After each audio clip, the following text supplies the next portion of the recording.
21st April. ಇಂದು ಯೇಸು ನಿಮ್ಮನ್ನು ಹೇಳುವ ಮಾತು ಏನೆಂದರೆ ಲಜ್ಜೆಗೆ. ನೀನು ಅವರನ್ನು ಲಜ್ಜೆಗೆ ಒಳಪಡಿಸುತ್ತೆಯೇ ಎಂದು ಕೀರ್ತನೆಗಳು 53ನೇ ಅಧ್ಯಾಯ 5ನೇ ವಚನದಲ್ಲಿ ಹೇಳಲಾಗಿದೆ. ದೇವರು ತನ್ನ ಮಕ್ಕಳನ್ನು ಬಿಡುವುದಿಲ್ಲ. ಯಾರಾದರೂ ನಮ್ಮ ವಿರೋಧವಾಗಿ ಹೇಳಿದರೆ ದೇವರು ಅವರ ಯೋಜನೆಗಳಲ್ಲಿ ಲಜ್ಜೆಗೆ ಒಳಪಡಿಸುತ್ತಾನೆ.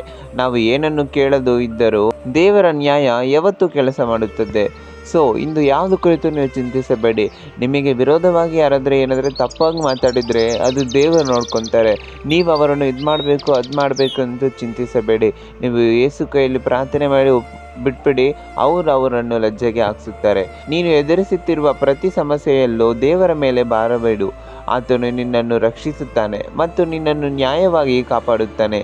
ಆತನು ನಿನ್ನ ಶತ್ರುಗಳು ಕ್ಷಮಿಸುತ್ತಾನೆ. ದೇವರಲ್ಲಿ ಶಾಂತಿಯಾಗಿರುತ್ತಾನೆ. ಬೈ ವರ್ಡ್ಸ್ ವಿತ್ ಜಬರಾಜ್. Have a victorious day.